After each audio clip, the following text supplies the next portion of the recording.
in today's quick video, we are going to talk about the 10 things that you can make Pinterest images for that you're probably not even thinking about. And these are things that cross industries. So this isn't just for one particular industry.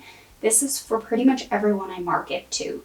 And I think you're going to be genuinely surprised about the things that I say. Unless you've watched a lot of my other videos and you may have heard these tips in those videos.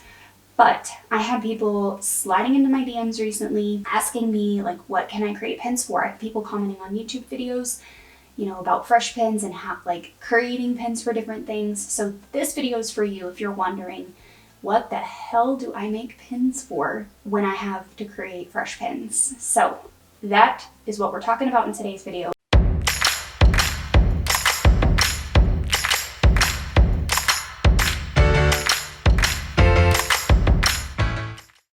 I'm Heather Ferris. I run a Pinterest marketing agency and education company, and I help creators like you to get more traffic and sales through paid and organic Pinterest strategies.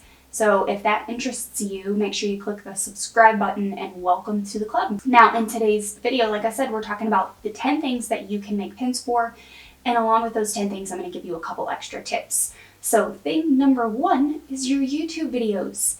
Don't forget that you can direct traffic straight to YouTube and you can claim your YouTube channel in your Pinterest settings.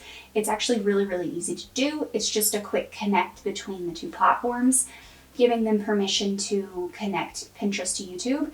And then you can make static pins or video pins and link them directly to your YouTube URL. So you click the share button, or in your YouTube studio, you click the copy button on the URL that they give you for the video, and you send traffic directly to that video. You can also send traffic to your YouTube subscribe link, so that is an extra little sneaky tip. The second thing that you can send traffic to is probably the most common thing that everyone knows about, and that is your blog posts. It's obvious, right, to all of us to send traffic to blog posts if we're bloggers and we're creating blog content. But some of you watching this channel are e-commerce shops and you don't utilize a blog on your shop. And if you did, and this is your little ninja tip, if you created content around your products and the pain it solves, and you wrote reviews essentially of your products, you give people a more in-depth view of that item, it's going to give people more of a reason to buy because they now know more about your product. So blog posts, even if you're an e-commerce shop owner, even if you're a Teachers Pay Teachers seller, you can write content about your products to help them sell and send pins to those blog posts. It's actually a really great idea if you are an e-commerce shop owner because it gives you more URLs to send traffic to. Number 3, which is really going to encompass two things, right, is landing pages. Whether your landing pages are for free opt-ins or for paid products, or maybe it's for a service that you're offering and you created a landing page for it. It doesn't matter. Create pins for all of your landing pages for your digital content, okay?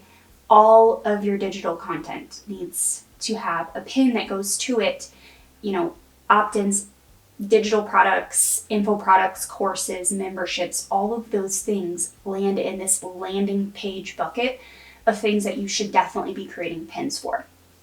Now this slides right into the question. I always get this question, like, what if my product is $497? Well, you don't know who's on the other side of that, who's in the right place and ready to buy from you.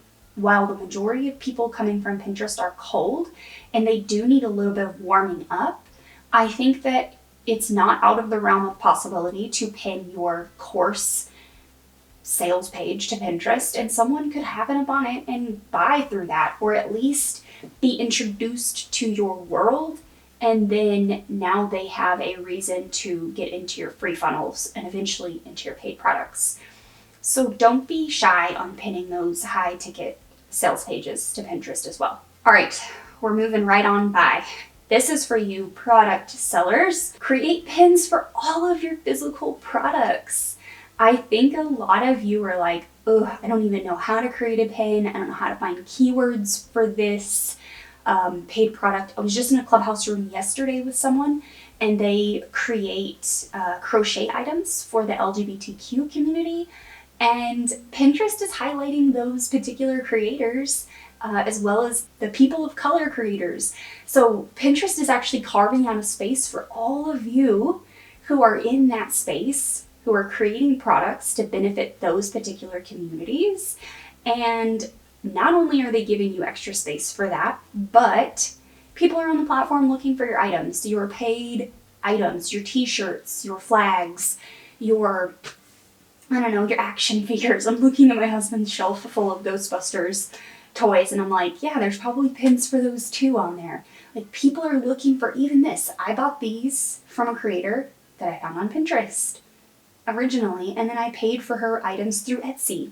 So, that is something that you should definitely be doing, even if it's prints, even if it's art, even if it's, like pretty little AirPod cases that you create and sell. It doesn't matter. Create pins for your physical products. If you have trouble finding keywords for your physical products, head on over and watch the keyword video. I think that will help you out.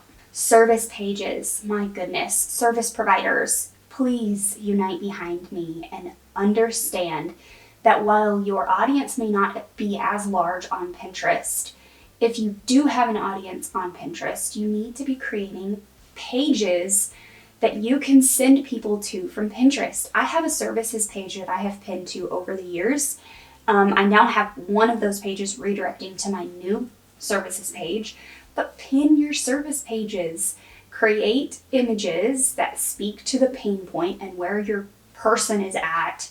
They need you. Do it in an ethical way and create those pins and send it to your services pages. Next up, testimonials.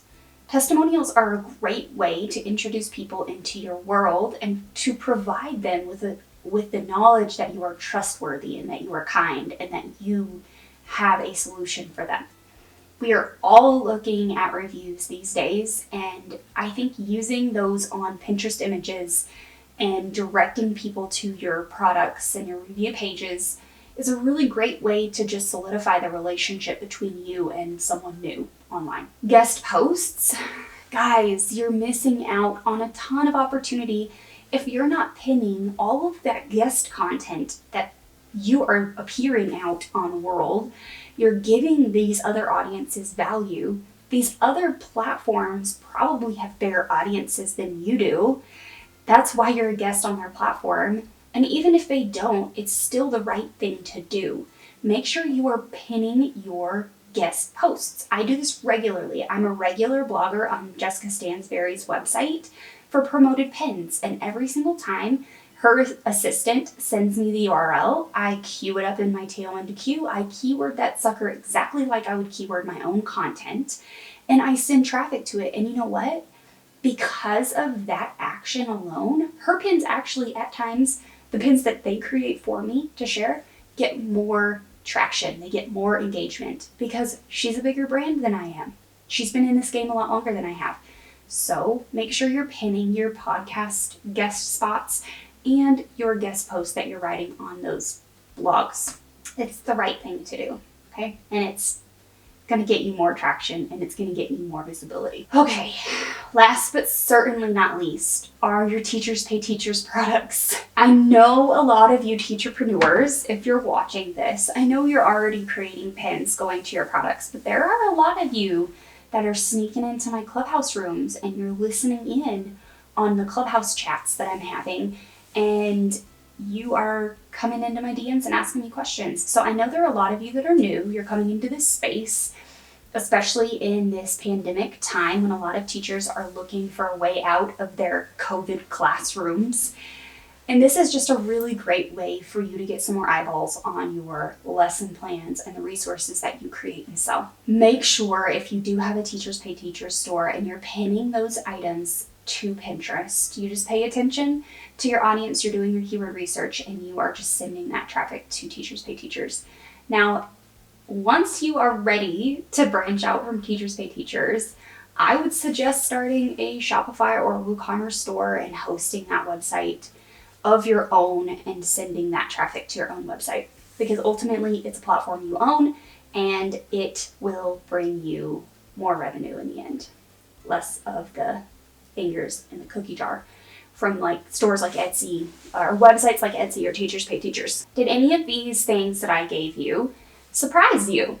If any of these things surprised you, let me know in the comments which one you've never made pins for that I gave you a suggestion and you can make pins for. Like, let me know in the comments. And then if you are watching this and you're like, oh, I already knew all of these, but do you have extra things that you could add to this list? Also comment down below and let us know what those are, because we're always looking for new ways to market content, and this is obviously not an all-encompassing list. That's it for this week. If you enjoyed this video, make sure you head on over and watch our Pinterest marketing tutorials, where I teach you how to get more traffic to your websites, to your offers. I was going to say to your Pinterest account, but we want more traffic from your Pinterest account to your websites. So that's what I teach you how to do with these tutorials. I will see you next week, friends. Thanks so much for tuning in.